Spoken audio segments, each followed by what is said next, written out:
UFC has announced their White House card. Freedom 250. What a name. Let's talk about it. Good morning, good afternoon, good evening, and good night. This is MMA 365, greatest UFC news YouTube channel. Be sure to subscribe for your own self-interest. Thank you. A quick video. I just took this screenshot like 90 seconds ago, but we finally have our card.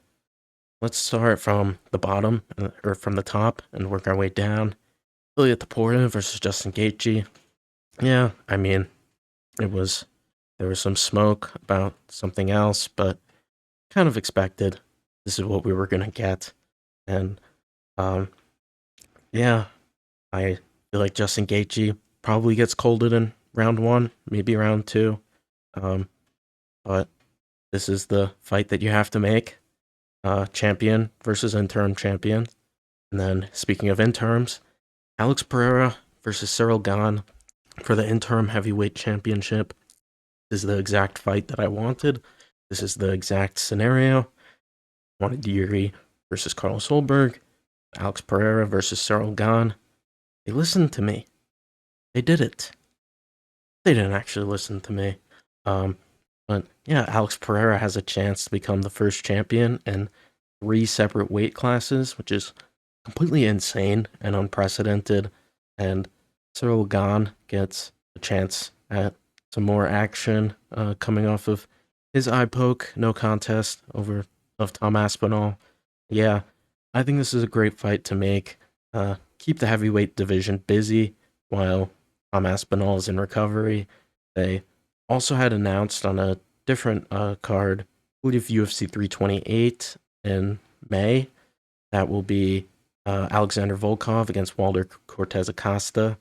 And yeah, that's another title eliminator bout. So we, I'm glad that they didn't strip Tom Aspinall. I'm very glad that they didn't strip Tom Aspinall of the belt. That would have been cruel. But we get momentum in the heavyweight division. Only seemingly is coming in spurts lately. It's ebbing and flowing. Right now it's flowing. So shout out to the heavyweight division. Sean O'Malley will be fighting Eamon Zahabi. O'Malley, the superstar. You are what you say you are. Superstar. American. Yeah, he was also a slam dunk to be on this card. He'll be fighting Eamon Zahabi, who is on a nice little winning streak of his own.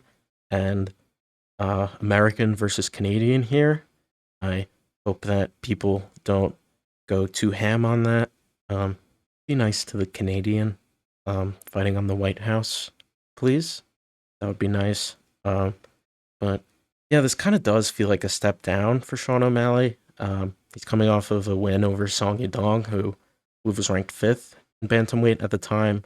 Now he gets number 6 ranked. Eamon Zahabi.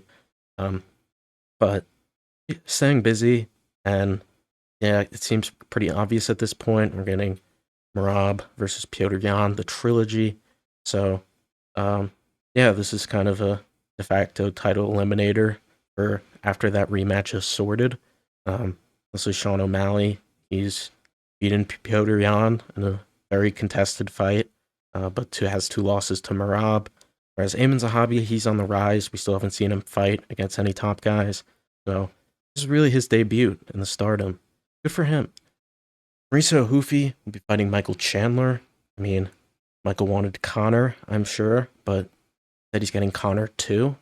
So can't be too upset about that, Michael Chandler. Hoofy is coming off of a knockout over Rafael Fiziev, and Michael Chandler, I don't think he's fought since the Charles Oliveira loss. Could be wrong about that, but yeah, this feels like another name to add to Mauricio Hoofy's big power striking bounty. I don't think Michael Chandler wins this fight. Sorry, I don't. But anything can happen. We're on the White House, the house of the president.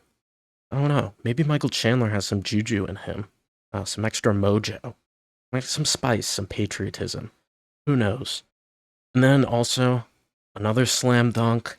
I'm not exactly quivering in anticipation to watch Bo Nickel fight, but this is definitely a pretty sizable step up in competition from Rodolfo Vieira. Kyle Dawkins is on a nice little run right now. Low key, he has 4 wins in a row. I believe most, if not all of them, are by finish. So, not an easy fight for Bo Nickel. Obviously, that fight against Rainer de Ridder is pretty fresh in people's memories. I don't know if Kyle Dawkins is on that level, but yeah, I mean, I feel like Bo Nickel, we know what we were gonna get with him. Um, and yeah, this is kind of Kyle Dawkins. This kind of feels like he's the underdog here. This is his chance to ruin the story. And then opening the card, I'm really excited about this one. This just screams banger and violence. Diego Lopez against Steve Garcia. I think that this fight could have been the featured fight, like move it up a few spots, and that would be perfectly fine. Diego Lopez, he's coming off 2 fights against Alexander Volkanovski, fight against Gene Silva in the middle, and Steve Garcia, he beat, I believe in his last fight, beat David Onama, but finally, we get Steve Garcia out of the Apex, and what a way to make your debut in front of a crowd. Maybe he's fought in a crowd, or I'm sure he has, but in terms of UFC, his last few fights have been in the Apex, and now he gets everyone watching him at the White House. I think this is a banger. I really do. This is the fight that excites me the most because I didn't see it coming. Both of these guys are marauders, blockheads. They're going to be swinging, banging, it's going to be violence. I think this is a great opener to what probably will be the most watched UFC card of all time. I don't think it's far-fetched to say that. And yeah, just a quick video, my immediate reaction. All in all, I think the name UFC Freedom 250, a little bit corny, isn't it? But in terms of matchmaking, I'm satisfied.